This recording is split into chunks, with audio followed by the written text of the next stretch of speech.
नमस्कार दोस्तों, आप सभी का स्वागत है हमारे ऑनलाइन प्लेटफॉर्म पे। दोस्तों, जो अपन ने कल बात की थी वो बात की थी ज्योग्राफी के एक बेसिक इंट्रोडक्शन की। और बेसिक इंट्रोडक्शन में अपन ने देखा था कि जो भूगोल है उसका नामकरण कैसे हुआ है, कौन सी भाषा से वो शब्द आया है, या उसके साथ अपन ने ये भी देखा था कि ये शब्द देने वाले कौन थे। जो ज्योग्राफी शब्द है वो देने वाले कौन थे। उसके साथ अपन ने ये भी देखा था कि भूगोल को कितनी शाखाओं में विभाजित किया जा सकता है। तो भूगोल को अपन ने मुख्य रूप से दो शाखाओं में विभाजित किया था, एक फिजियोग्राफी और एक ह्यूमन ज्योग्राफी। एक प्राकृतिक भूगोल और एक मानवीय भूगोल। मानवीय भूगोल के विकास क्रम को अपन ने देखा था कि किस हिसाब से मानव भूगोल की जो सब ब्रांचें हैं उनका डेवलपमेंट हुआ था। उसके बाद में उस पार्ट को अपन वहीं छोड़ करके अपना जो मेन पार्ट था फिजियोग्राफी का या नेचुरल ज्योग्राफी का या फिजिकल ज्योग्राफी भी जिसको अपन बोल सकते हैं, उसके ऊपर अपन ने बात की थी। और उसकी कौन कौन सी सब ब्रांचें हैं उसकी अपन ने बात की थी। और सब ब्रांचों में से अपन ने एक पर्टिकुलर ब्रांच के ऊपर डिस्कस किया था, जियोमॉर्फोलॉजी, भू आकृति भूगोल के ऊपर।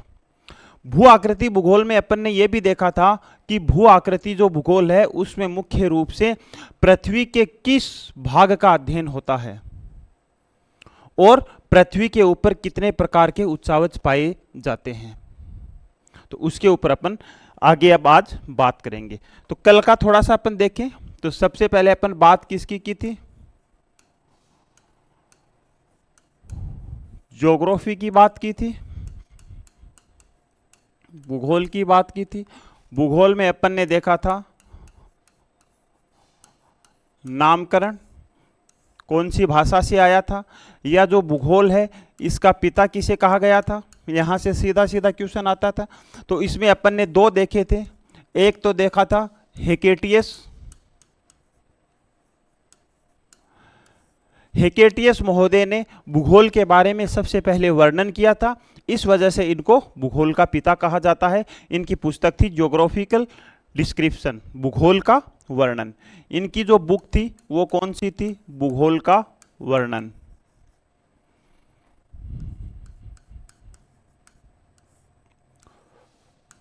भूगोल का वर्णन। उसके बाद में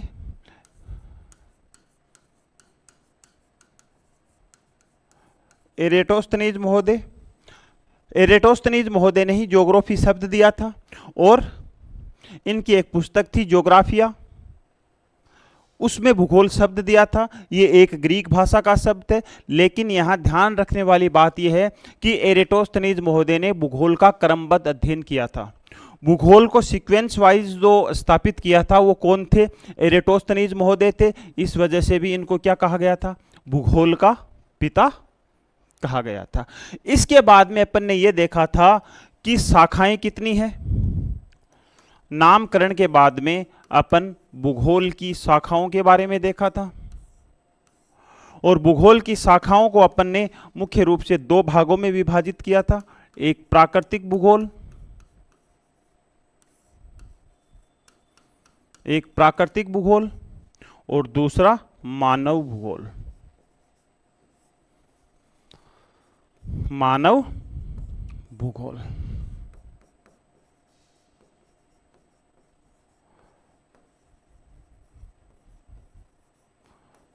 नेचुरल ज्योग्राफी, इसको अपन फिजिकल ज्योग्राफी के नाम से भी बोल सकते हैं।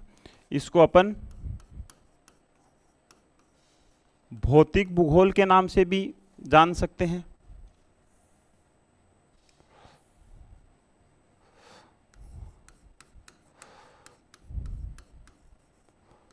भौतिक भूगोल के नाम से भी जान सकते हैं। और इसको अपन ह्यूमन ज्योग्राफी भी बोल सकते हैं।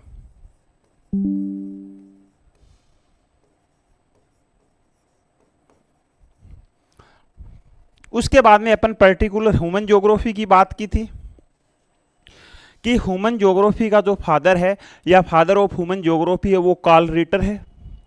किसको देखा था? कार्ल रिटर, जो एक भूगोलवेता थे, जिसको अपन भौगोलिक चिंतन के इतिहास में डिटेल से पढ़ेंगे। इसके बाद में मानव भूगोल के विकास में योगदान दिया था रेटजेल ने। मानव भूगोल के विकास में रिटर के बाद में योगदान किसने दिया था? रेटजेल ने। तो यहां भी कई बार दोनों क्वेश्चन पिता के बारे में पूछ लिया जाता है, लेकिन इसका जो सबसे पहले ऑथेंटिक आंसर होगा वो कार्ल रिटर होगा।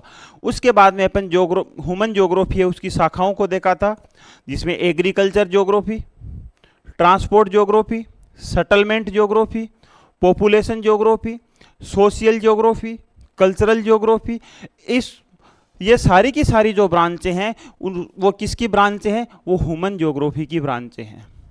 चाहे इंडस्ट्रियल ज्योग्राफी की बात कर ले, क्योंकि भूगोल के इस भाग का जो विकास हुआ है वो मानव के हस्तक्षेप से हुआ है।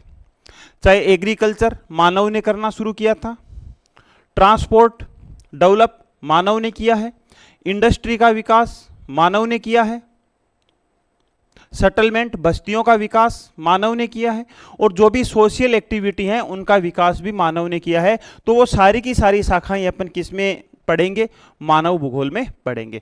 यहां ध्यान रखने वाली बात यह है दोस्तों कि अपन पूरे भूगोल को दो पार्ट में डिवाइड करके अध्ययन करेंगे। पहला फिजिकल ज्योग्राफी, दूसरा ह्यूमन ज्योग्राफी। अब ह्यूमन ज्योग्राफी की अपन यहां बात नहीं करेंगे, यहां अपन बात किसकी करेंगे? फिजिकल ज्योग्राफी की। तो फिजिकल ज्योग्राफी की अगर पिता की बात की जाए तो कौन है?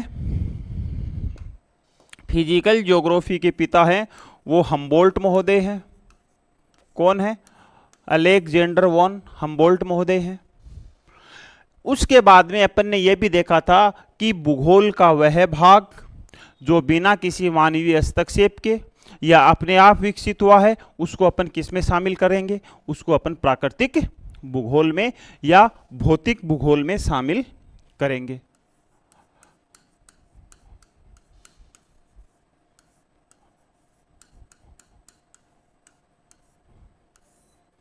ठीक है, इसकी अपन यहां बात करते हैं। अगर यहां पिता की बात करें तो अलेक्जेंडर वॉन हम्बोल्ट इसके पिताजी हैं। और अगर आगे अपन बात करें कि जो फिजिकल ज्योग्राफी है उसको मुख्य रूप से कितनी शाखाओं में विभाजित किया जाता है, तो फिजिकल ज्योग्राफी की भी बहुत सारी सब ब्रांचें हैं, जैसे जियोमॉर्फोलॉजी हो गई, क्लाइमेटोलॉजी हो गई, ओशियनोग्राफी हो गई, बायो ज्योग्राफी हो गई, सोइल ज्योग्राफी हो गई। तो ये सारी की सारी जो ब्रांचें हैं ये किसकी ब्रांचें हैं? ये सारी की सारी ब्रांच हैं फिजिकल ज्योग्राफी की। लेकिन अपने सिलेबस के अकॉर्डिंग अपन यहां 4 सब ब्रांचों को देखेंगे, और वो 4 सब ब्रांच कौन कौन से हैं? पहली जो सब ब्रांच है वो है भू आकृति भूगोल,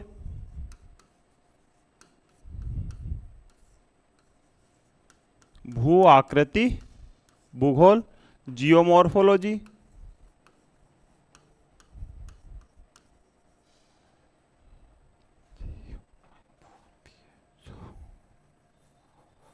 जियोमॉर्फोलॉजी। दूसरा कौन सा है? जलवायु भूगोल, जलवायु भूगोल, क्लाइमेट ज्योग्राफी,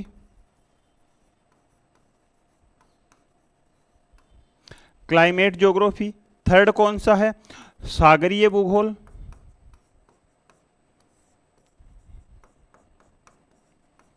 सागरीय भूगोल, ओशियनो ज्योग्राफी,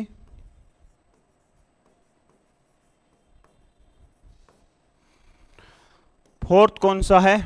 जैव भूगोल, जैव भूगोल। इसको अपन बोल देंगे बायो ज्योग्राफी। इसको अपन क्या बोल देंगे? बायो ज्योग्राफी बोल देंगे। तो यहां तक अपन ने कल देखा था। इसके साथ ये भी देखा था कि जो जियोमॉर्फोलॉजी है इसमें किन चीजों का अध्ययन किया जाता है? जलवायु में किन का किया जाता है? सागरीय और जैव भूगोल में किन का अध्ययन किया जाता है? क्लियर है? अब यहां से आज अपन आगे बात करते हैं, और आगे बात करेंगे। सबसे पहले जो अपना टॉपिक रहेगा वो क्या रहेगा? भू आकृति भूगोल रहेगा।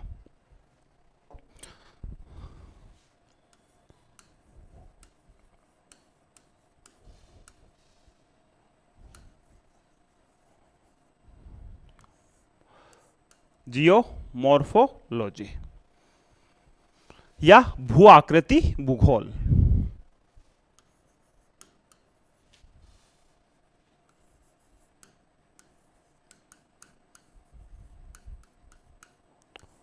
भू आकृति भूगोल, ठीक है। अब देखो इसके नाम से ही स्पष्ट हो रहा है कि इसमें किसका अध्ययन किया जाता है, इसमें पृथ्वी के उच्चावचों का अध्ययन किया जाता है। किसका अध्ययन किया जाता है, जियोमॉर्फोलॉजी में पृथ्वी के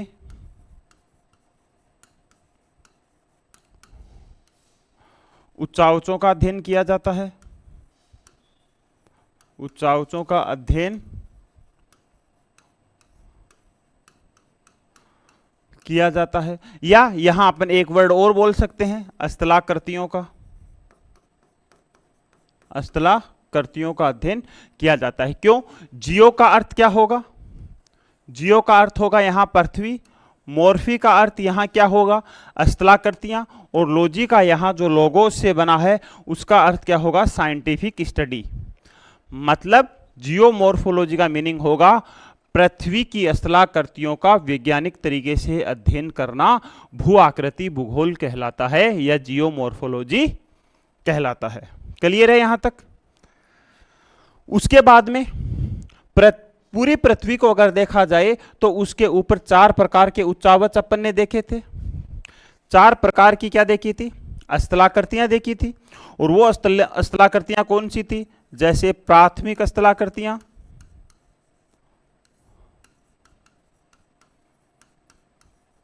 प्राथमिक स्थलाकृतियां जिसमें अपन ने शामिल किया था महाद्वीप और महासागरों को, जिसमें अपन शामिल किसको किया था, प्रथम श्रेणी के उच्चावच में इसमें शामिल किया था महाद्वीप, कॉन्टिनेंट और महासागर। साथ अपन ने यह भी देखा था कि इनका निर्माण कैसे होता है। इसी हिसाब से द्वितीयक स्थलाकृतियों को भी देखा था।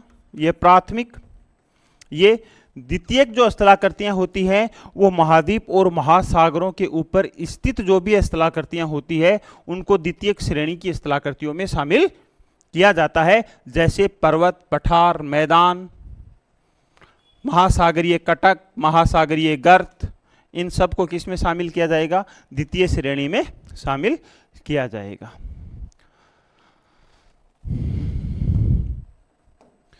देखो पहला है प्रथम श्रेणी। प्रथम श्रेणी में कौन आ जाएंगे, महाद्वीप और महासागर आ जाएंगे। फिर सेकंड श्रेणी में महाद्वीप और जो महासागर हैं इनके ऊपर स्थित स्थलाकृतियां जैसे पर्वत, जैसे पठार, मैदान,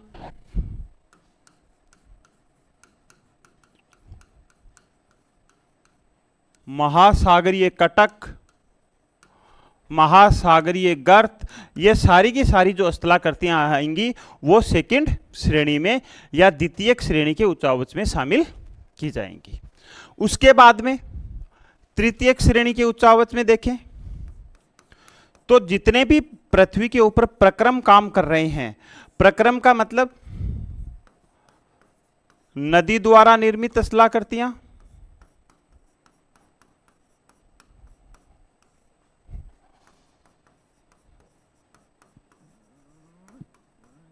नदी द्वारा निर्मित स्थलाकृतियां,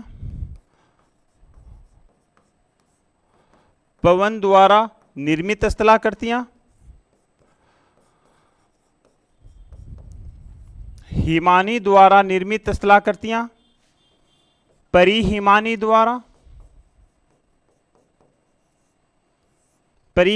द्वारा निर्मित स्थलाकृतियां, सागरीय तरंगों द्वारा निर्मित स्थलाकृतियां। इन सभी प्रक्रमों से 2 प्रकार की स्थलाकृतियों का निर्माण होता है। एक तो अपरदन से होता है, दूसरा निक्षेपण से होता है। चौथा प्रक्रम की चौथे उच्चावच की बात करें तो वो कौन से उच्चावच आएंगे, जो मानव द्वारा निर्मित होते हैं। मानव द्वारा निर्मित होते हैं, जैसे पुल हैं, सड़क हैं, ये सारे के सारे किस में शामिल होंगे? मानव द्वारा निर्मित स्थलाकृतियों में शामिल होंगे। तो यहां तक क्लियर है कि जो जियोमॉर्फोलॉजी है उसमें मुख्य रूप से 4 प्रकार के उच्चावचों का अध्ययन किया जाता है। अब देखो, अब अपन आज जो स्टार्ट करेंगे वो करेंगे जियोमॉर्फोलॉजी से, और जियोमॉर्फोलॉजी को भी अपन 2 भागों में विभाजित करके अध्ययन करेंगे। पूरी की पूरी जियोमॉर्फोलॉजी को अपन 2 भागों में विभाजित करेंगे। एक, पृथ्वी का वह भाग जो अंतर्जात बलों के कारण निर्मित हुआ है। पूरी की पूरी जियोमॉर्फोलॉजी को अपन 2 भागों में शामिल करेंगे। एक वह भाग जो अंतर्जात बलों से विकसित हुआ है, और एक वह भाग जो बहिर्जात शक्तियों से या बलों से विकसित हुआ है। पूरी जियोमॉर्फोलॉजी को अपन देखेंगे तो उसका आधा भाग अंतर्जात बलों के प्रभाव में रहा है और आधा भाग बहिर्जात बलों के प्रभाव में रहा है। देखो, जैसे यहां से अपन चलें, यहां से और यहां तक अपन चलें, तो अपन ने कल ये देखा था महाद्वीप, महासागर, पर्वत, पठार, मैदान, कटक, गर्त, इन सब का निर्माण किससे हुआ था? इन सब का निर्माण अंतर्जात बलों के कारण हुआ था। तो सबसे पहले अपने को वो स्थलाकृतियां देखनी पड़ेंगी जिनका निर्माण अंतर्जात बलों से हुआ है। क्यों? क्योंकि सबसे पहले पृथ्वी के ऊपर अंतर्जात बलों ने ही काम किया था। उसके बाद में बात करें तो इस प्रक्रम की बात करें तो इस प्रक्रम का निर्माण अपन ने देखा था किससे हुआ है? बहिर्जात बलों के कारण हुआ है। तो इनके निर्माण के बाद में अपन बहिर्जात बलों की निर्मित जो स्थलाकृतियां हैं उनको देखेंगे और उनमें अपन सारे के सारे ये भाग पढ़ेंगे। और लास्ट में जो मानव द्वारा निर्मित है उसको अपन शामिल किस में करेंगे? उसको अपन शामिल करेंगे ह्यूमन ज्योग्राफी में। तो इस हिसाब से अपने ज्योग्राफी पूरे जो फर्स्ट ग्रेड और यूजीसी नेट का जो सिलेबस है, इस हिसाब से अपना एक सीक्वेंस रहेगा, इस हिसाब से ये अपन पढ़ेंगे। अगर जियोमॉर्फोलॉजी की बात करें तो उसको अपन 2 भागों में, पहले अंतर्जात बलों वाले पार्ट को पढ़ेंगे और उसके बाद में बहिर्जात शक्तियों वाले भाग को पढ़ेंगे। जियोमॉर्फोलॉजी के बाद में अपन क्लाइमेटोलॉजी पढ़ेंगे, उसके बाद में ओशियनोग्राफी पढ़ेंगे, उसके बाद में अपन बायो ज्योग्राफी पढ़ेंगे। फर्स्ट ग्रेड में आपके 3 ही आएंगे। बायो ज्योग्राफी फर्स्ट ग्रेड के सिलेबस में शामिल नहीं है, लेकिन यूजीसी नेट में वो शामिल है। तो उसके बाद में अपन बायो ज्योग्राफी के ऊपर बात करेंगे। अब देखो, अब अपन वापिस से जियोमॉर्फोलॉजी की बात करें तो पहले अपन इस भाग का अध्ययन करेंगे, उसके बाद में अपन इस भाग का अध्ययन करेंगे। लेकिन इन दोनों भागों का अध्ययन करने से पहले भी पृथ्वी का एक ऐसा भाग है जहां से उत्पत्ति किसकी होती है? अंतर्जात बलों की। और वो भाग कौन सा है? वो भाग है पृथ्वी की आंतरिक संरचना। आंतरिक संरचना। तो इनको पढ़ने से पहले भी अपने को क्या पढ़ना पड़ेगा? पृथ्वी की आंतरिक संरचना पढ़नी पड़ेगी। पृथ्वी की आंतरिक संरचना पढ़नी पड़ेगी। तो आज का जो अपना टॉपिक रहेगा वो रहेगा interior structure of the earth. पृथ्वी की आंतरिक संरचना आज अपना पहला टॉपिक रहेगा। क्यों रहेगा? क्योंकि जो भी अंतर्जात बल होते हैं वो पृथ्वी के आंतरिक भाग में ही काम करते हैं। तो इस वजह से अपने को सबसे पहले पृथ्वी के आंतरिक भाग के बारे में अध्ययन करना या पृथ्वी के आंतरिक भाग कैसा है उसको जानना बहुत ज़्यादा जरूरी है।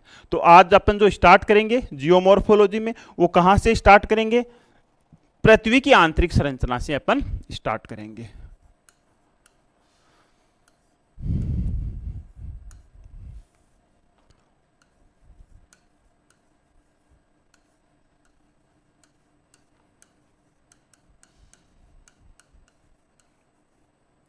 पृथ्वी की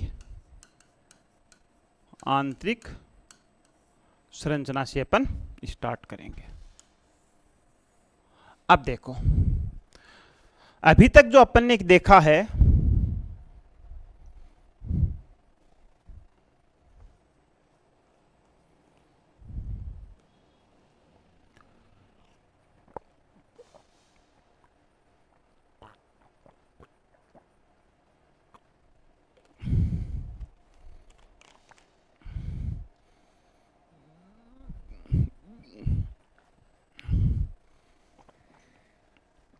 अभी तक जो भी अपन ने देखा है वो ये देखा है कि भूगोल के अध्ययन में कहीं भी पृथ्वी की आंतरिक संरचना का नाम नहीं आया। अगर प्रथम श्रेणी के उच्चावच से अपन ने शामिल शुरू किया था तो पृथ्वी के प्रथम श्रेणी के उच्चावच कौन कौन से हैं? महाद्वीप और महासागर। तो सबसे पहले अपना काम तो यही शुरू हो जाता है। भूगोल तो यही कहता है कि अपने को कॉन्टिनेंट और ओशियन से अपना पार्ट स्टार्ट करें, लेकिन इनके निर्माण के पीछे कहानी किसकी है? इंटीरियर पार्ट ऑफ द अर्थ की है। तो सबसे पहले अपने को यह समझना पड़ेगा कि पृथ्वी का आंतरिक भाग कैसा है। तो अपन यहां ये बोल सकते हैं कि नहीं बोल सकते कि पृथ्वी का आंतरिक भाग भूगोल के अध्ययन क्षेत्र से बाहर है। पृथ्वी का आंतरिक भाग भूगोल के अध्ययन क्षेत्र से बाहर है, लेकिन इसका अध्ययन करना इसलिए अनिवार्य हो जाता है क्योंकि यह पृथ्वी के धरातल को प्रभावित करता है।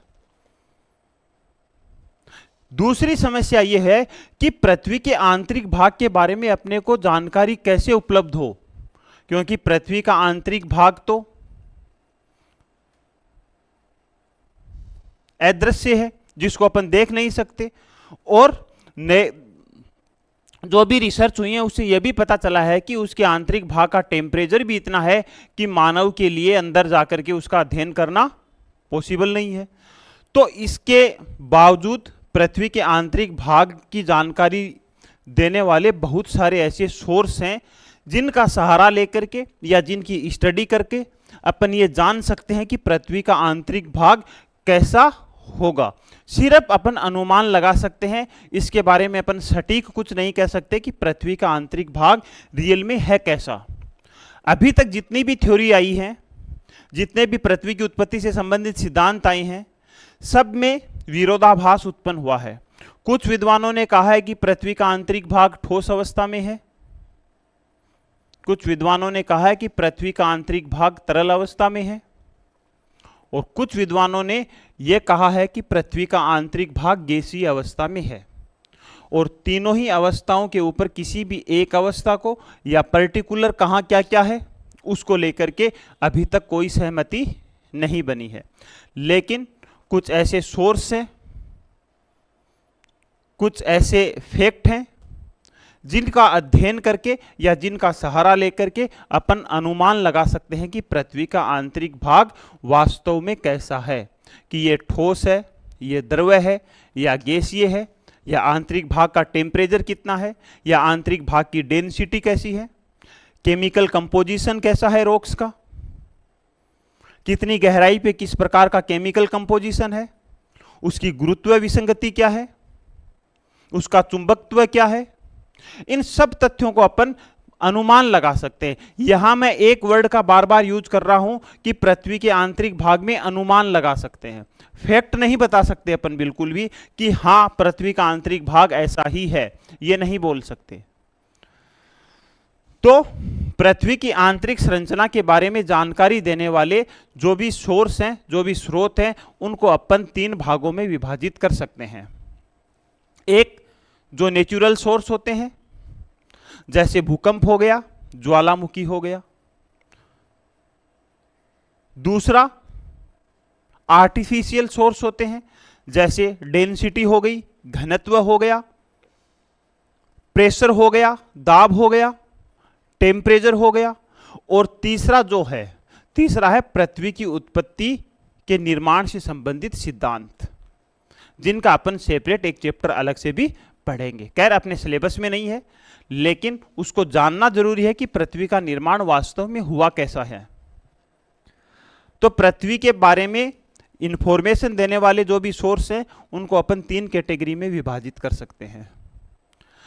इनको अपन एक दूसरा विभाजन भी दे सकते हैं, जिसको अपन डायरेक्ट सोर्स और इनडायरेक्ट सोर्स में भी विभाजित कर सकते हैं। डायरेक्ट सोर्स नाम से ही पता चल रहा है कि वे तथ्य जिनसे सीधा सीधा पता लग जाए कि पृथ्वी का आंतरिक भाग एक्चुअल है कैसा। जैसे ज्वालामुखी, जैसे ही ज्वालामुखी विस्फोट होता है तो अपना सीधा सीधा दिमाग काम कर जाता है कि पृथ्वी के आंतरिक भाग में एक परत ऐसी जरूर है जो पिघली हुई अवस्था में होगी। लेकिन उसके साथ ही बहुत सारे ठोस पदार्थ भी निकलते हैं, और उन ठोस पदार्थों का जो केमिकल कंपोजिशन देखा जाए तो वो आउटर सरफेस से अलग है। तो अपन ये भी अनुमान लगा सकते हैं कि पृथ्वी का आंतरिक भाग में एक ठोस परत भी मौजूद है। ज्वालामुखी विस्फोट के साथ कुछ भाग गैस का भी निकलता है। अपन पढ़ेंगे जैसे भी वोल्केनिक इरेप्शन होता है या ज्वालामुखी विस्फोट होता है तो उसका 90% भाग तो जलवाष्प का ही होता है। तो अपन ये भी अनुमान लगा सकते हैं कि पृथ्वी के आंतरिक भाग में कहीं ना कहीं कोई परत गैसीय जरूर है। इसके अलावा जो नेचुरल गैस निकलती है उससे भी अपन अनुमान लगा सकते हैं कि कहीं ना कहीं एक परत तो ऐसी है जो गैसीय फॉर्म में है। तो ये क्या है, जैसे उल्कापिंड हो गया, खनन हो गया, माइनिंग, जैसे कोलार खान है भारत में सोने की, रॉबिन्सन खान है अफ्रीका में सोने की। भाई महंगी धातु है तो इसको प्राप्त करने के लिए इंसान नीचे तक जा सकता है। अगर कोयला और लोहा इतनी गहराई पे मिलेगा तो उसको नहीं निकालेंगे, लेकिन सोना है वो कीमती धातु होने की वजह से बहुत ज्यादा जो ड्रिलिंग की कॉस्ट आती है उसका रिस्क लिया जा सकता है। या इसके अलावा जो सबसे ज्यादा ड्रिलिंग हुई है वो कोला प्रायद्वीप है, जो साइबेरिया और यूरोप के बीच वाले क्षेत्र में है, या जो स्कैंडिनेवियन पेनिनसुलर प्लेट्यू है उसके पूर्व की साइड है, आर्कटिक के पास है। तो वहां जो ड्रिलिंग हुई है वो 12 किलोमीटर की ड्रिलिंग हुई है। तो खोद करके अपन किसी चीज को निकालेंगे तो सीधा सीधा अपने को पता चल जाएगा कि वास्तव में ये चीज है कैसी, इसका केमिकल कंपोजिशन है कैसा, 12 किलोमीटर की गहराई पर टेम्परेचर कितना है, 12 किलोमीटर की गहराई पर चट्टानें कैसी पाई जाती हैं, सीधा सीधा अपने को पता चल जाता है। तो डायरेक्ट सोर्स वो होंगे जिनके माध्यम से अपने को सीधा सीधा ये पता चल जाए कि पृथ्वी का आंतरिक भाग है कैसा। लेकिन इसमें भी कुछ कमियां हैं और इनडायरेक्ट सोर्स में भी कुछ कमियां हैं, कुछ फायदे हैं। इन सब को अपन डिटेल से अपन आज बात करेंगे। तो देखो, पृथ्वी की आंतरिक संरचना के बारे में जो भी सोर्स है उनको अपन 3 भागों में विभाजित कर सकते हैं। पहला है प्राकृतिक सोर्स, प्राकृतिक स्रोत। दूसरा कौन सा है, अप्राकृतिक स्रोत। और तीसरा कौन सा है, पृथ्वी की उत्पत्ति से संबंधित सिद्धांत।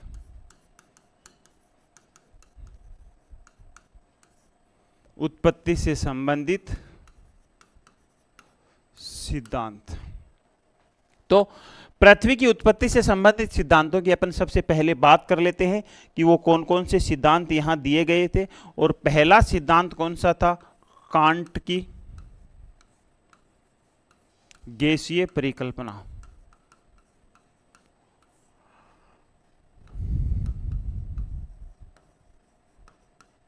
अब देखो, अगर कांट की गैसीय परिकल्पना को देखा जाए तो पृथ्वी का अंतरम कैसा होना चाहिए, गैसीय होना चाहिए। पृथ्वी का अंतरम कैसा होना चाहिए, कांट की गैसीय परिकल्पना के अनुसार पृथ्वी का आंतरिक भाग कैसा होना चाहिए, गैसीय अवस्था में होना चाहिए। ठीक है। दूसरी क्या है,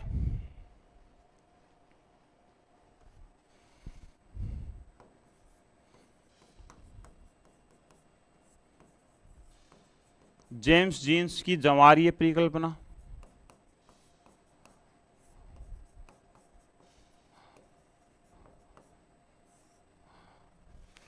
लाप्लांस की निहारिका परिकल्पना, लाप्लांस की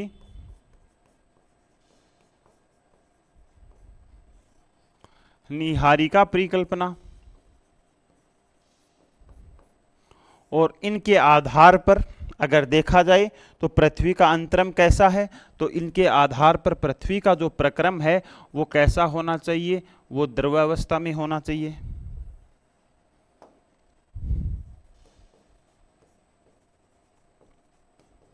कैसा होना चाहिए, द्रव अवस्था में होना चाहिए। इसके अलावा और भी कई सिद्धांत हैं, जैसे मोल्टन की ग्रहाणु परिकल्पना,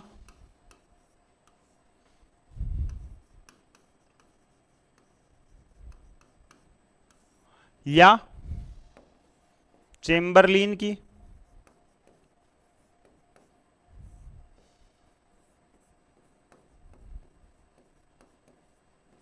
ग्रहाणु परिकल्पना, और इसके आधार पर पृथ्वी का अंतरम कैसा होना चाहिए। इन दोनों ग्रहाणु परिकल्पना के आधार पर पृथ्वी का अंतरम कैसा होना चाहिए, ठोस अवस्था में होना चाहिए। यहां आपको इतना ही ध्यान रखना है कि यहां से कई बार जो क्वेश्चन है वो सीधा सीधा पूछ लिया जाता है कि किस विद्वान के द्वारा कौन सी थ्योरी दी गई थी। क्लियर है? अब देखो, लेकिन वर्तमान में इन सभी सिद्धांतों की कोई प्रकार की कोई मान्यता नहीं है, सभी सिद्धांतों की कोई मान्यता नहीं है, क्योंकि ये वास्तविकता से अभी बहुत दूर हट चुकी हैं, क्योंकि इनके बाद में बहुत सारी साइंटिफिक स्टडी हो गई है, तो इन परिकल्पनाओं का जो महत्व है वो कम हो गया है। और इनके नाम में ही लग रहा है परिकल्पनाएं, मतलब जो कल्पनाओं के ऊपर ज्यादा आधारित हैं, तथ्यों का उसमें कम सहारा लिया गया है। तो इनको अपन सेपरेट, वैसे भी अपन एक चैप्टर में तो इनको देखेंगे ताकि आपको ये पता लग जाए कि पृथ्वी का निर्माण हुआ कैसे है। ठीक है, उसके बाद में अपन बात करें प्राकृतिक और अप्राकृतिक स्रोतों की। तो जो प्राकृतिक या जो नेचुरल सोर्स हैं, प्राकृतिक स्रोतों में अपन एक तो भूकंप को शामिल करेंगे और एक ज्वालामुखी को शामिल करेंगे, जबकि अप्राकृतिक स्रोतों में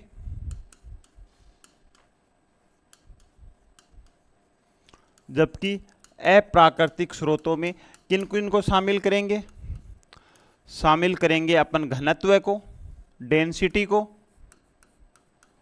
इसमें शामिल करेंगे प्रेशर दाब को, इसमें शामिल करेंगे अपन टेम्परेचर तापमान को।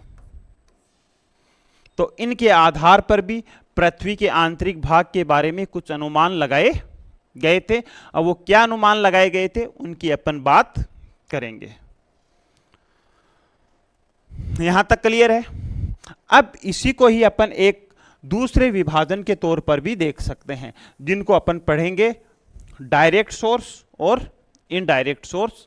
डायरेक्ट सोर्स मतलब जिनका सीधा सीधा अपने को पता चल जाए कि पृथ्वी का अंतरम कैसा है, और इनडायरेक्ट सोर्स मतलब जिनको स्टडी करने से अपने को पता चल जाए कि पृथ्वी का आंतरिक भाग कैसा है।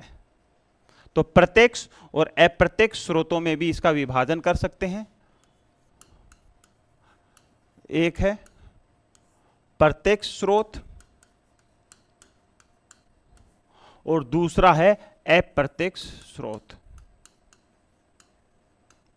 अप्रत्यक्ष स्रोत, इनडायरेक्ट सोर्स। प्रत्यक्ष स्रोतों की बात करें, अगर प्रत्यक्ष स्रोतों की अपन बात करें तो कौन कौन से होंगे? प्रत्यक्ष स्रोतों की बात करें तो पहला स्रोत होगा ज्वालामुखीयता,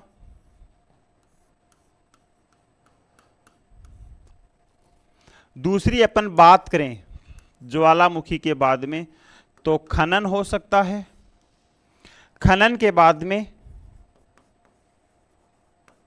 उल्का पिंड का अध्ययन हो सकता है, उसके बाद में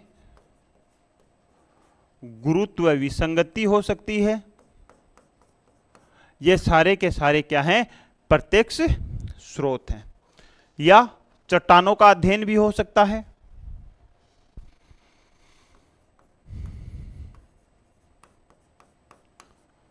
चट्टानों का क्या हो सकता है? अध्ययन भी हो सकता है। अप्रत्यक्ष स्रोतों की बात करें तो अप्रत्यक्ष स्रोतों में भूकंप सबसे महत्वपूर्ण क्या होगा? अप्रत्यक्ष स्रोत होगा। तो यहां अब अपन सब की बात करेंगे एक एक की अलग अलग। यहां तक क्लियर है? अब अपन बात करेंगे सबसे पहले प्रत्यक्ष स्रोतों की। यहां तक क्लियर है क्या?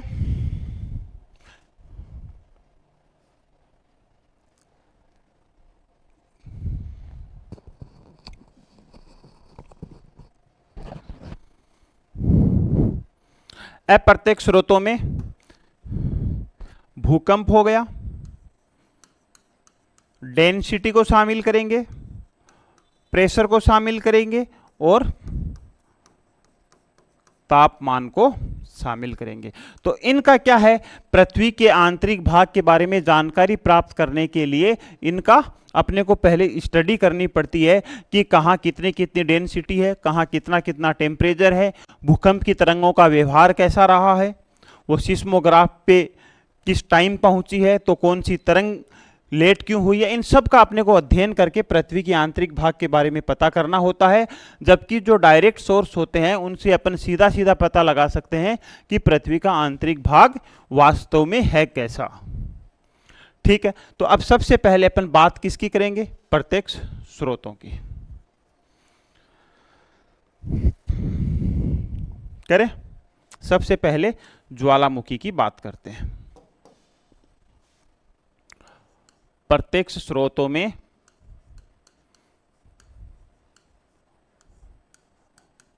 प्रत्यक्ष स्रोत, अब देखो प्रत्यक्ष स्रोतों की बात करें तो इनसे पृथ्वी की आंतरिक संरचना के बारे में, पृथ्वी की आंतरिक संरचना के बारे में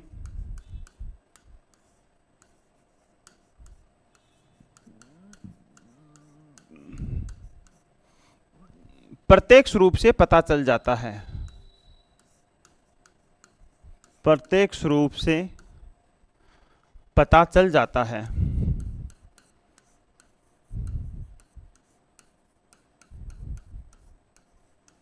उनको क्या कहा जाता है, प्रत्यक्ष स्रोत कहा जाता है। प्रत्यक्ष स्रोतों से जो भी अपने को जानकारी मिलती है वो विश्वसनीय रहती है। क्यों? क्योंकि भाई अपन ने सीधा देखा है। जैसे कोई 12 किलोमीटर अंदर गया है तो उसने सीधा सीधा देखा है कि यहाँ किस प्रकार की चट्टानें हैं, यहाँ कैसा टेम्परेचर है। तो इसका एक और प्लस पॉइंट है कि इसके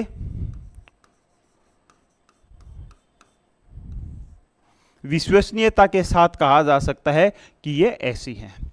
लेकिन इनका जो सबसे बड़ा माइनस पॉइंट वो है कि ये पृथ्वी के सिर्फ एक पर्टिकुलर बहुत छोटे से भाग, देखो कैसे छोटे से भाग, कैसे, अगर पूरी पृथ्वी की बात की जाए, अगर पृथ्वी की बात की जाए तो पृथ्वी का जो केंद्र है वो कितना है, 6371 किलोमीटर।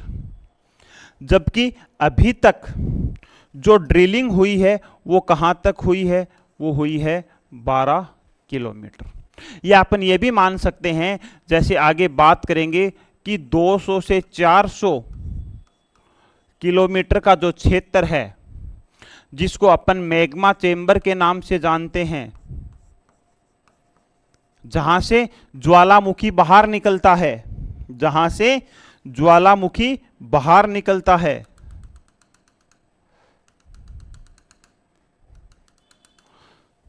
वहां तक का ही अध्ययन संभव हो पाया है। तो देखो कहां 6371 किलोमीटर और कहां 300-400 किलोमीटर।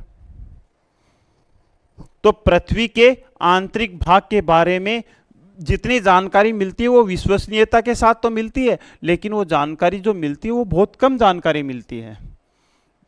तो इस वजह से पृथ्वी का आंतरिक भाग कैसा है, प्रत्येक स्रोतों से सिर्फ एक अनुमान लगाया जा सकता है। ठीक है, तो अपन सबसे पहले अपन बात किसकी कर लेंगे, सबसे पहले अपन बात कर लेंगे ज्वालामुखी की। सबसे पहले अपन बात किसकी करेंगे, ज्वालामुखी की।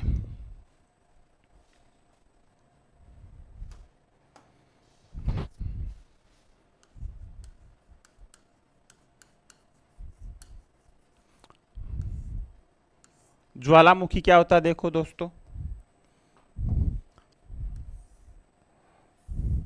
ये पृथ्वी का धरातल है और पृथ्वी के धरातल से एक कोई दरार के सहारे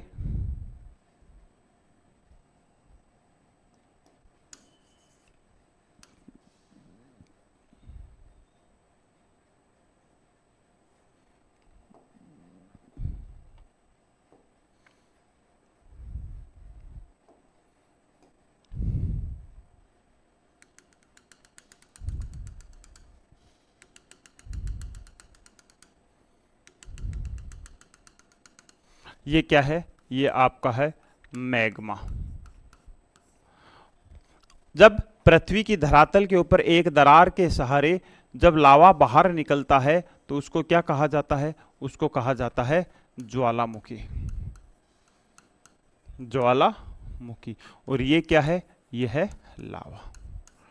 तो ज्वालामुखी क्या है, जब पृथ्वी के किसी छिद्र या दरार से लावा लगातार बाहर निकलता रहता है या लावा जब निकलता है तो उसको अपन ज्वालामुखी कहते हैं। अब जैसे ही ज्वालामुखी निकलता है तो कई प्रकार के तथ्यों को या कई प्रकार के साक्ष्यों को अपने साथ लेकर आता है, जिनका अध्ययन करके अपन अनुमान लगा सकते हैं कि पृथ्वी का आंतरिक भाग रियल में है कैसा। देखो, एक तो अपने को सीधा सीधा ये पता चल जाता है कि जैसे ही लावा बाहर निकल रहा है, जैसे ही लावा बाहर निकल रहा है तो लावा कैसा होता है, लावा कैसा होता है, तरल होता है। तो तरल होता है तो अपन ये अनुमान लगा सकते हैं कि नहीं लगा सकते कि पृथ्वी की एक परत ऐसी जरूर है जो तरल अवस्था में है। क्लियर है? तो एक अनुमान तो क्या हो गया कि पृथ्वी के अंदर एक परत ऐसी है जो पिघली अवस्था में है, पिघली अवस्था में है या कैसी है, तरल अवस्था में है, तरल अवस्था में है। क्लियर है? पहला अनुमान कि पृथ्वी के आंतरिक भाग में एक परत ऐसी जरूर है जो तरल अवस्था में है। अब देखो, जब लावा बाहर निकलता है तो उसके साथ बहुत सारे ठोस पदार्थ भी बाहर निकलते हैं, उसके साथ बहुत सारे क्या निकलते हैं, ठोस पदार्थ भी निकलते हैं, ठोस पदार्थ निकलते हैं। लेकिन ठोस पदार्थों के बारे में तो यह भी कहा जा सकता है कि जब भी ज्वालामुखी विस्फोट होता है, जब भी ज्वालामुखी विस्फोट होता है तो वो यहाँ के ही होंगे, लेकिन इनके कंपोजिशन में और क्रस्ट के कंपोजिशन में अंतर है। तो अपन ये भी बोल सकते हैं कि पृथ्वी के आंतरिक भाग में, पृथ्वी के आंतरिक भाग में अलग केमिकल कंपोजिशन वाली ठोस परत भी है जो ऊपरी क्रस्ट से अलग है, जिनकी डेंसिटी भी ज्यादा है। तो अपन ये भी बोल सकते हैं दूसरे पॉइंट में कि इसके आंतरिक भाग में, पृथ्वी के आंतरिक भाग में उच्च घनत्व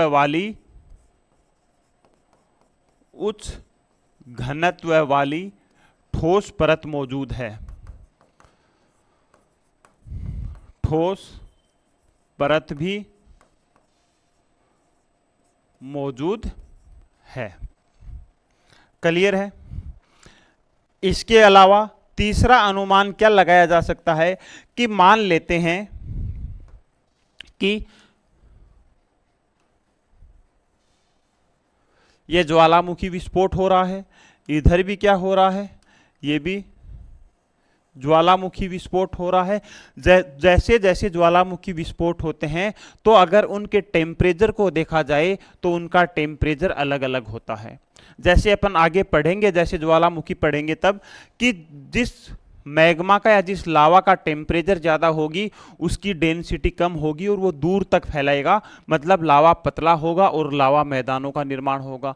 लेकिन जब लावा का टेम्परेचर कम होगा और लावा में गाढ़ापन ज़्यादा होगा तो लावा जैसे ही बाहर निकलेगा और बाहर निकलते ही क्या हो जाएगा, जम करके ठोस हो जाएगा, जम करके क्या हो जाएगा, ठोस हो जाएगा। ठोस हो जाएगा, मतलब उसका तापमान कम है। तो अपन ये भी अनुमान लगा सकते हैं कि जिस लावा का तापमान ज्यादा है वो ज्यादा गहराई से आ रहा होगा, और जिस लावा का तापमान कम है वो कम गहराई से आ रहा होगा। तो ज्वालामुखी के आधार पर अपन जो थर्ड पॉइंट है वो किसके बारे में पता लगा सकते हैं, अपन तापमान के बारे में भी पता लगा सकते हैं। तापमान की भिन्नता का भी पता लगा सकते हैं। क्लियर है भाई? यहां के लावा का टेम्परेचर देखें तो फॉर एग्जांपल यहां मान लेते हैं 800 डिग्री सेंटीग्रेड है, यहां दूर तक फैल रहा है तो ये 1200 डिग्री सेंटीग्रेड है। इसका केमिकल कंपोजिशन भी अलग है, इसका केमिकल कंपोजिशन अलग है। तो इसके आधार पर अपन ये भी अनुमान लगा सकते हैं कि पृथ्वी की आंतरिक भाग की परतों का रासायनिक संगठन अलग अलग है। रासायनिक जो संगठन है वो क्या है, अलग अलग है। क्लियर है? यहां तक कोई डाउट नहीं है? ठीक है। तो देखो एक ज्वालामुखी से कितने अनुमान लगाया जा सकता है, लेकिन यहां का सबसे जो माइनस पॉइंट क्या है कि इस मैग्मा से या लावा से सिर्फ 300 किलोमीटर या 400 किलोमीटर तक का ही अध्ययन हो सकता है। 300 या 400 किलोमीटर तक का ही अध्ययन संभव हो सकता है। और पॉइंट की अगर अपन बात करें तो और पॉइंट क्या हो सकता है, जब ज्वालामुखी विस्फोट होता है तो ज्वालामुखी विस्फोट में 90% भाग किसका होता है, वाष्प का होता है। तो अपन ये भी बोल सकते हैं कि पृथ्वी के आंतरिक भाग में एक गैसीय परत भी हो सकती है, गैसीय परत भी हो सकती है। तो ये सारे के सारे जो अनुमान हैं वो ज्वालामुखी विस्फोट के आधार पर लगाए जा सकते हैं। क्लियर है यहां तक?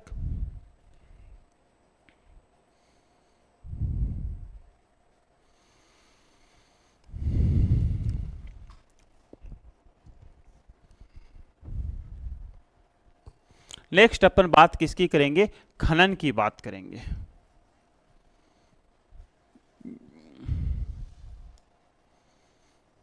ठीक है। तो ज्वालामुखी किसमें शामिल करेंगे, डायरेक्ट सोर्स में अपन शामिल करेंगे।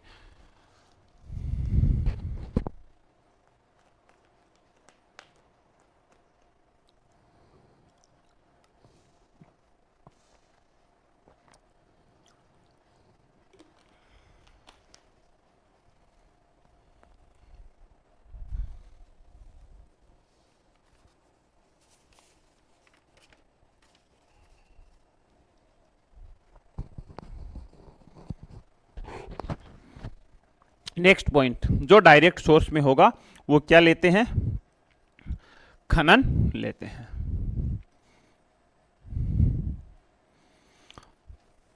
नेक्स्ट पॉइंट क्या है, खनन या प्रवेदन। प्रवेदन मतलब ड्रिलिंग।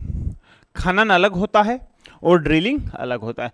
ड्रिलिंग पर्टिकुलर एक होल के माध्यम से की जाती है, जबकि खनन में पूरी माइन से एक साथ कई दूर से उसका खनन या खुदाई की जाती है। अगर खनन की बात की जाए तो खनन या ड्रिलिंग से भी अपने को पृथ्वी की आंतरिक भाग के बारे में कुछ अनुमान या कुछ तथ्यों का पता लग सकता है। खनन या प्रवेदन से भी पृथ्वी की आंतरिक भाग के बारे में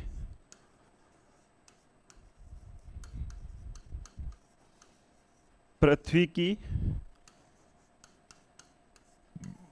आंतरिक भाग के बारे में जानकारी प्राप्त होती है। जानकारी प्राप्त होती है, लेकिन ये जानकारी कहाँ तक प्राप्त होती है, लेकिन ये जानकारी 12 किलोमीटर तक ही प्राप्त होती है, तक ही क्या होती है, प्राप्त होती है। कहां कहां से होती है? देखो, एक तो भारत में कोलार खान है जो सोने की खान है, कर्नाटक राज्य में है जहां 3 से 4 किलोमीटर की माइनिंग हुई है। तो वहां से अपने को 3 या 4 किलोमीटर का सहारा मिल सकता है। जैसे भारत में कोलार खान है, किसकी है? सोने की खान है,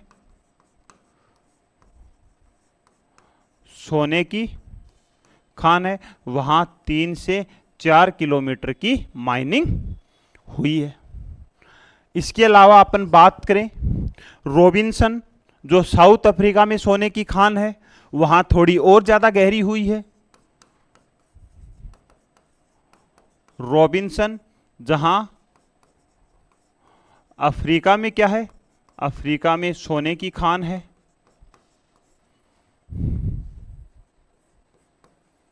सोने की खान है, वहां 7 से 8 किलोमीटर की क्या हुई है, माइनिंग हुई है। अगर माइनिंग की बात की जाए तो लास्ट यहां तक ही हुई है, ठीक है। अगर खनन की बात की जाए तो 7, 7.5 या 8 किलोमीटर तक ही अधिकतम अभी खनन पॉसिबल हो पाया है, और वो भी कहां? रॉबिन्सन खान है साउथ अफ्रीका में जो गोल्ड माइनिंग है। इसके अलावा कोला प्रायद्वीप है एक, कोला प्रायद्वीप, कोला प्रायद्वीप मतलब जहां स्कैंडिनेविया प्रायद्वीप है उससे आगे का भाग कौन सा भाग कहलाएगा? कोला प्रायद्वीप है। जहां यूरोप और साइबेरिया मिलते हैं वहां के ऊपर कोला प्रायद्वीप है, और कोला प्रायद्वीप में जो ड्रिलिंग हुई है वो कितनी हुई है? 12 किलोमीटर तक। ये अधिकतम अभी तक ड्रिलिंग पॉसिबल हुई है। तो यहां तक अपने को जानकारी मिलती है, लेकिन ये जानकारी तो एक बहुत मतलब खरोंच के बराबर जानकारी है। क्यों? क्योंकि पृथ्वी के अगर केंद्र की बात की जाए, पृथ्वी के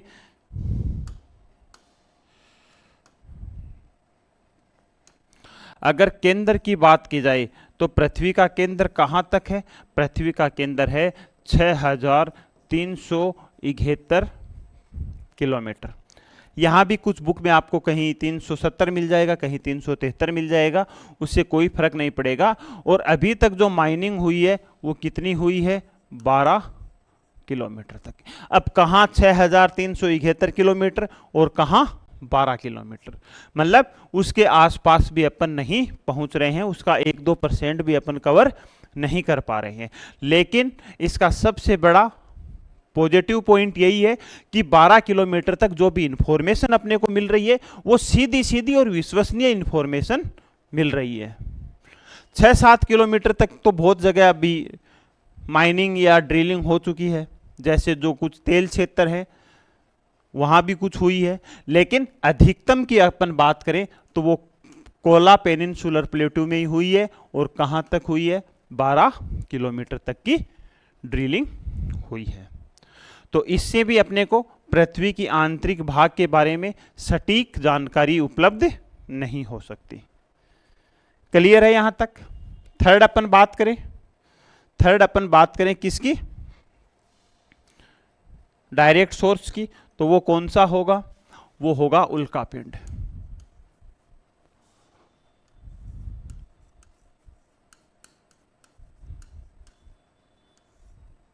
वो कौन सा होगा?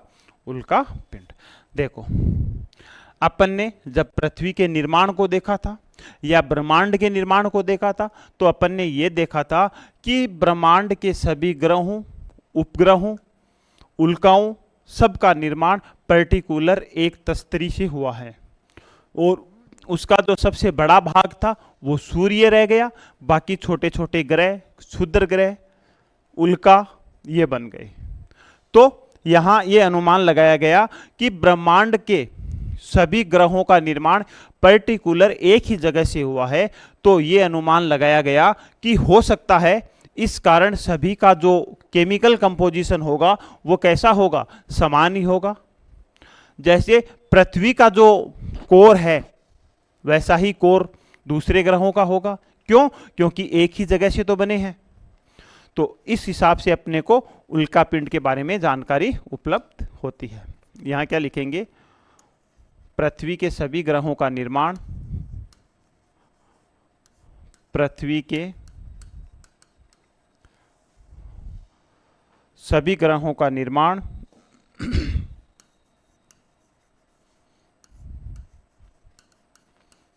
पृथ्वी के सभी ग्रहों का निर्माण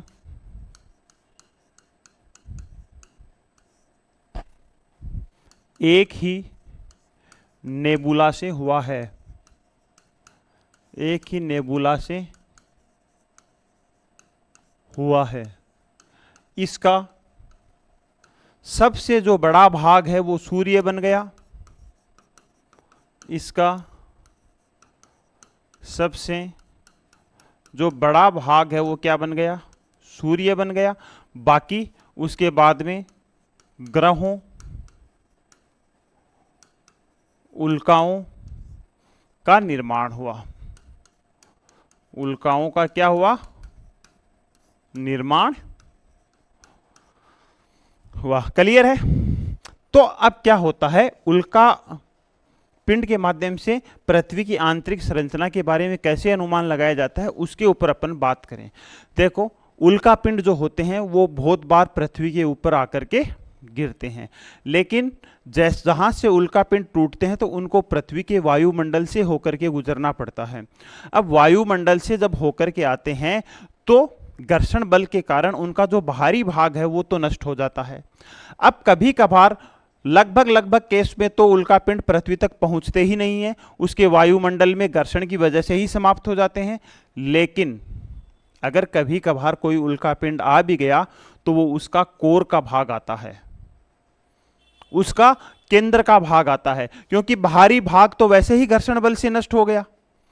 तो जैसे ही वो पृथ्वी के ऊपर पहुंचता है और उसका अध्ययन किया जाता है तो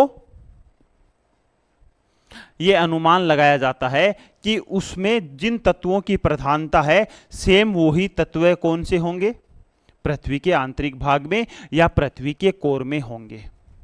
जैसे उल्का पिंड में अगर केंद्र का अध्ययन किया जाए तो उसमें निकिल और लोहे की प्रधानता है, और पृथ्वी के कोर का जो अभी आधुनिक स्टडी हुई है उसमें भी निकिल और लोहे की प्रधानता है। तो देखते हैं अपन एक बार। जैसे ये पृथ्वी का धरातल है, ये वायुमंडल है।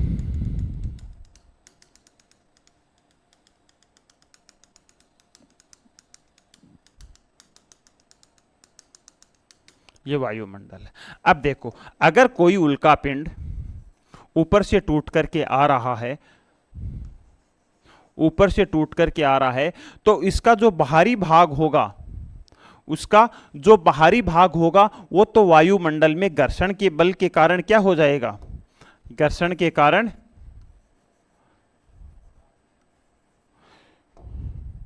समाप्त हो जाएगा, और जो आकर के टकराएगा वो उसका कौन सा भाग टकराएगा, वो उसका केंद्र का भाग टकराएगा। जबकि ये बाहरी भाग है ये घर्षण बल के कारण क्या हो जाएगा, घर्षण बल से समाप्त हो जाएगा, समाप्त हो जाएगा। अब जैसे ही ये केंद्र वाला भाग, अगर जैसे ही ये केंद्र वाले भाग का अध्ययन किया गया तो इसमें किसकी प्रधानता है, लोहे की और निकिल की प्रधानता है, और लोहे की और निकिल की प्रधानता है। तो इस हिसाब से अनुमान लगाया गया कि पृथ्वी का जो अंतरम है, जो पृथ्वी का जो कोर है वो भी किससे बना हुआ होगा, वो भी लोहे और निकिल का ही बना हुआ होगा। सिर्फ अनुमान लगाया गया। तो उल्का पिंड के आधार पर भी अपन ये बोल सकते हैं कि पृथ्वी का आंतरिक भाग कैसा है। यहां तक क्लियर है। अब अपन बात करेंगे गुरुत्व विसंगति की।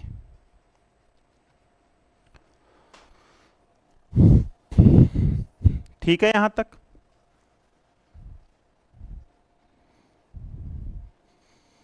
अब अपन बात करेंगे गुरुत्व विसंगति की।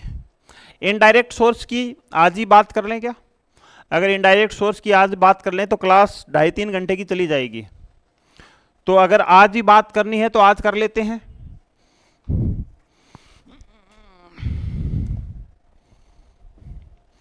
ठीक है, यहां तक कोई दिक्कत नहीं है। तो अब अपन बात किसकी करेंगे? अब अपन बात करेंगे गुरुत्व विसंगति की।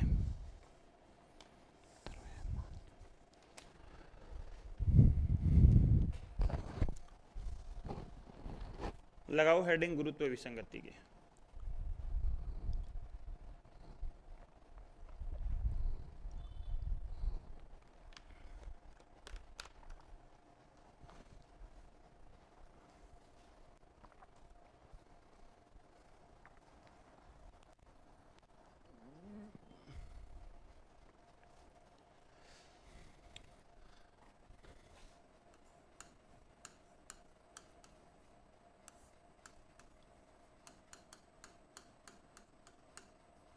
गुरुत्व विसंगति। देखो, पृथ्वी में अगर सभी जगह, पहले तो गुरुत्व का देख लेते हैं कहाँ ज्यादा होता है।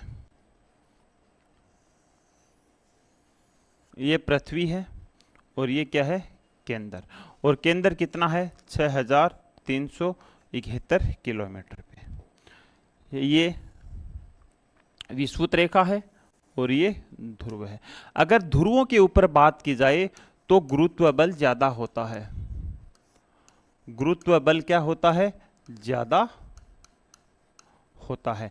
जबकि यहां जो गुरुत्व बल होता है वो क्या होता है? कम होता है। ऐसा क्यों? ऐसा इस वजह से है कि जो ध्रुव होते हैं, जो पोल्स हैं, वो केंद्र के ज्यादा नजदीक हैं, जबकि विषुवत रेखा है वो केंद्र से ज्यादा दूर है। तो कोई भी पिंड जिसके जितना ज्यादा नजदीक होगा, जिसमें जितना ज्यादा द्रव्यमान होगा, उसका गुरुत्व प्रभाव भी उतना ही ज्यादा होगा। तो अपन ये भी बोल सकते हैं कि द्रव्यमान ज्यादा है तो गुरुत्व बल भी क्या होगा? ज्यादा होगा। अगर किसी पिंड के कोई दूसरा पिंड पास है तो उसके ऊपर गुरुत्व प्रभाव ज्यादा होगा बजाय जो पिंड उससे दूर है। जैसे मान लेते हैं कि एक पिंड ये है और एक पिंड ये है और एक पिंड ये है। तो इसके ऊपर ये पिंड ए है, ये पिंड बी है, ये है अक्ष। तो ये जो अक्ष पिंड है इसके ऊपर ज्यादा गुरुत्व प्रभाव किसका काम कर रहा है? ए का गुरुत्व प्रभाव ज्यादा काम कर रहा है। क्यों? क्योंकि इसकी जो दूरी है वो कम है। सेम यही चीज कहां हो रही है? पोल्स के ऊपर और इक्वेटर लाइन के ऊपर हो रही है। तो अगर यहां का गुरुत्व मान देखा गया और यहां का गुरुत्व मान देखा गया तो गुरुत्व मान क्या हुआ? अलग अलग आया। तो यहां का तो पर्टिकुलर एक रीजन अपने को समझ में आ रहा है कि भाई डिस्टेंस का रीजन है। लेकिन अगर कई बार क्या हुआ है, जैसे एक ही डिस्टेंस से भी अपन गुरुत्व बल का मान लेते हैं तो भी अलग अलग आता है, तो भी अलग अलग आता है। तो इस आधार पर अपन ये अनुमान लगा सकते हैं कि हो सकता है कि पृथ्वी का जो आंतरिक भाग है उसमें अलग अलग द्रव्यमान वाले पदार्थ मौजूद हैं। क्या अनुमान लगा सकते हैं? कि गुरुत्व अंतर के आधार पर, गुरुत्व विसंगति के आधार पर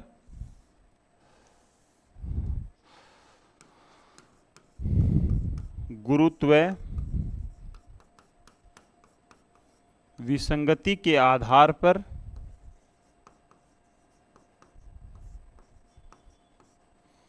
ये अनुमान लगाया जाता है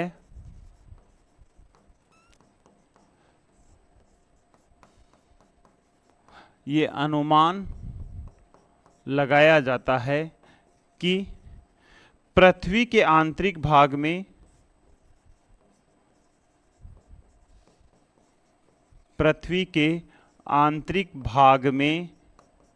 अलग अलग द्रव्यमान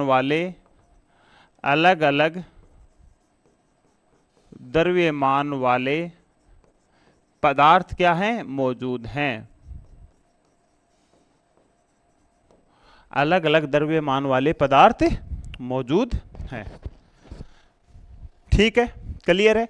तो जो डायरेक्ट सोर्स है उनसे अपने को जो भी इंफॉर्मेशन मिलती है वो अपने को बहुत सटीक इंफॉर्मेशन मिलती है, लेकिन बहुत कम इंफॉर्मेशन मिलती है। तो आज अपन इतना ही करेंगे। कल जो अपन बात करेंगे वो बात करेंगे किसकी?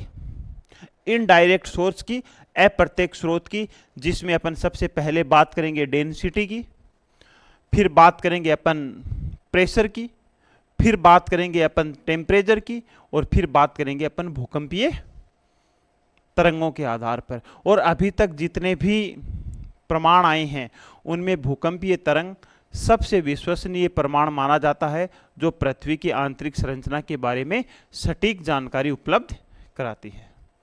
तो आज के लिए इतना ही। सभी को धन्यवाद दोस्तों।